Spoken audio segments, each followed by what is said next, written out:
테니스에서 포핸드에 가장 많은 공을 들여야 하는 이유가 무엇일까? 2012년 나달이 5세트 경기에서 412의 포핸드 스트로크의 최고의 기록을 가지고 있을 정도로 프로 선수의 평균 포핸드 횟수는 150에서 400회에 달한다.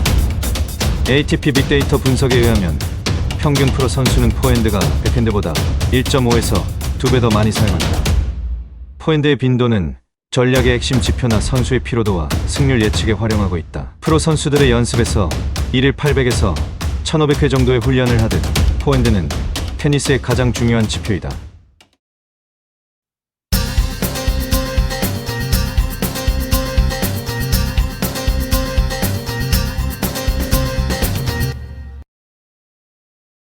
(2007년) 상하이 마스터스 컵에서 당시 1위였던 로저 페더러에게 일격을 날린 충격의 경기가 있었다. 그 충격의 주인공은 바로 칠레 선수 페르난도 곤잘레스이다.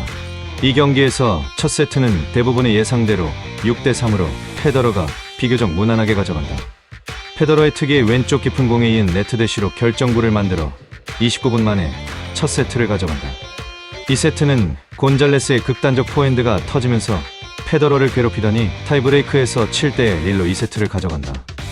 극단적인 테이크 백에서 나오는 포핸드는 필요할 때마다 결정구가 되었고, 페더러는 곤잘레스의 포핸드 쪽으로 공을 주지 않으려는 부담에 오히려 자신의 포핸드 쪽 틈이 벌어져 되치기를 당하기 일쑤였다. 페더러의 포핸드는 평균 시속 130에서 150km 정도라면 곤잘레스의 포핸드 평균 속도가 시속 160에서 170km이다. 참고로 알카레즈가 포핸드 속도가 시속 150에서 160km라고 봤을 때 곤잘레스의 포핸드는 극단적인 것이다. 3세트 초반의 브레이크 위기 속에서도 곤잘레스의 포핸드는 코너를 강하게 찌르며 위기를 탈출하고 페더러의 결정골을 곤잘레스의 빠른 눈과 빠른 수비력으로 커버하더니 결국 페더러의 실수가 나오는 장면이 연출된다. 하지만 세계 1위 페더러는 과열되는 곤잘레스의 분위기를 한 템포 늦추더니 누가 봐도 느리게 템포를 조절해간다. 곤잘레스가 분위기를 과열시키면 페더러는 한 박자 늦춘 템포의 양상이었다. 5대5에서 페더러의 안정적인 연결구를 여지없이 곤잘레스는 강한 포핸드로 결정구를 만든다. 화들짝 놀란 페더러의 첫 서브가 들어가지 않자 곤잘레스는 이젠 내놓고 돌아서서 극단적인 포핸드로 페더러의 세컨 서브를 찍어 누른다. 그리고 이내 다시 포핸드로 거리를 벌리더니 네트 대시로 브레이크에 성공한다. TV 해설자는 얼굴 없는 선수에게 패배를 바라보고 있다 라며 흥분을 감추지 못한다. 결국 페더러의 포핸드는 실수를 범하며 7대5로 곤잘레스가 당시 세계 1위의 로저 페더러를 이기는 충격적인 경기를 보여준다. 누가 봐도 곤잘레스의 강력한 포핸드가 압박하거나 위기를 탈출하는 등 포핸드가 열이라는 경기였다. 페르난도 곤잘레스, 페더러보다 한 살 위인 80년생 칠레 출신의 곤잘레스는 페더러와 정반대의 선수라 볼 수 있다. 아주 큰 테이크, 백과 팔꿈치의 깊은 각을 주는 히팅 방식을 가지고 있다. 페더러와 달리 포핸드의 정교함보다는 폭발력 있는 파워에 중점을 두는 포핸드를 구사한다. 상대의 약점과 강한 흐름 속에 휘몰아치는 공격성은 가히 당시 최고인 선수였다.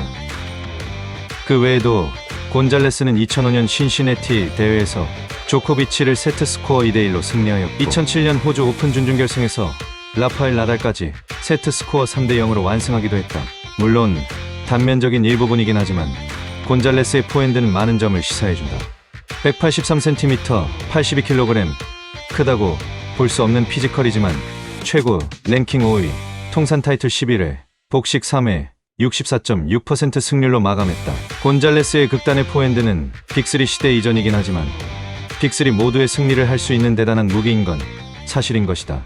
그렇다면 동호인으로 곤잘레스의 극단적 포핸드를 어떻게 보는 게 좋을까? 현대 테니스에서 큰 테이크 100의 포핸드를 구사하는 선수는 거의 없다. 야닉 시너, 알카레즈, 즈베레프, 메드베데프 등에서 거의 볼 수 없다.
자신감이 넘치면 실수가 적어지면서 그날 게임의 위너가 될 가능성이 높아진다.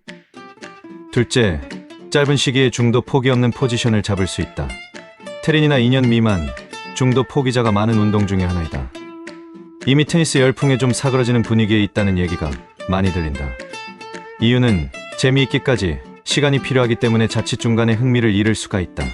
하지만 극단적 포핸드를 장착하게 되면 이 하나로 버틸 수도 있고 자기 만족이 같이 가기 때문에 중도 포기가 더 어렵게 된다. 셋째, 완전 초보를 빠르게 탈출할 수 있다. 어차피 시간의 한계, 환경적 한계, 상대적 한계 등 제약이 많다. 프로 선수로 가는 이들에겐 절차적으로 접근하는 게 정석이요 기본이겠지만 일반 동호인으로 가는 이들에겐 운동적 효과와 재미를 우선으로 해야 평생 운동으로 갈 수 있다는 얘기다. 넷째, 중급 이상으로 가는 지름길이다.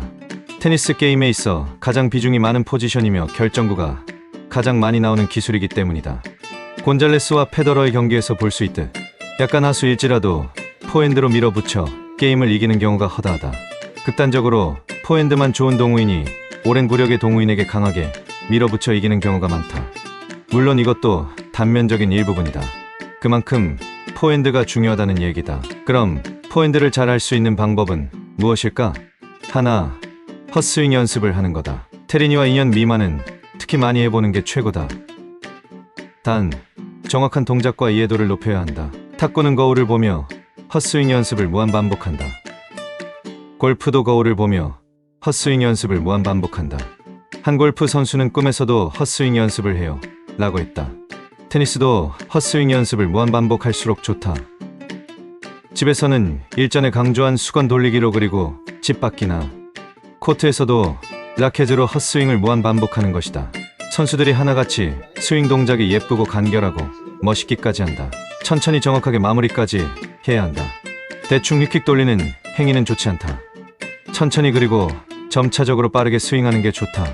어깨와 팔의 힘을 최대한 빼고 부드럽게 하는 게 가장 좋다. 방법으로는 스플릿 스텝 후 하나, 어깨 넓이의 제자리에서 스윙 100번. 둘, 제자리에서 왼발 앞으로 내밀며 스윙 100번. 셋, 제자리에서 오른발 뒤로 물리며 스윙 100번. 넷, 제자리 앞으로 뒤로 연속 100번. 코트에선 서브전에서 서로 포핸드로만 주고받기가 좋다. 최대한 천천히 보내고 네트 2배 높이로 보내는 게 좋다. 여기서도 스플릿 스텝은 기본이며 동작은 최대한 정확히 그리고 예쁘게 하려고 해야 한다. 풀코트에서도 네트 2배 높이로 공을 보내며 천천히 내 폼을 염두에 두며 스윙을 한다. 빠르게 치는 것은 자연스럽게 시간이 해결해준다. 일전에 강조했듯 예쁜 폼을 가지려고 노력하며 그것이 곧 정석이요 완성이다. 이것도 우선 3개월 연습해보자. 빠른 성장과 더불어 재밌게 성장하는 걸 보게 된다. 오늘도 구독이란 섭은 알려주시고요.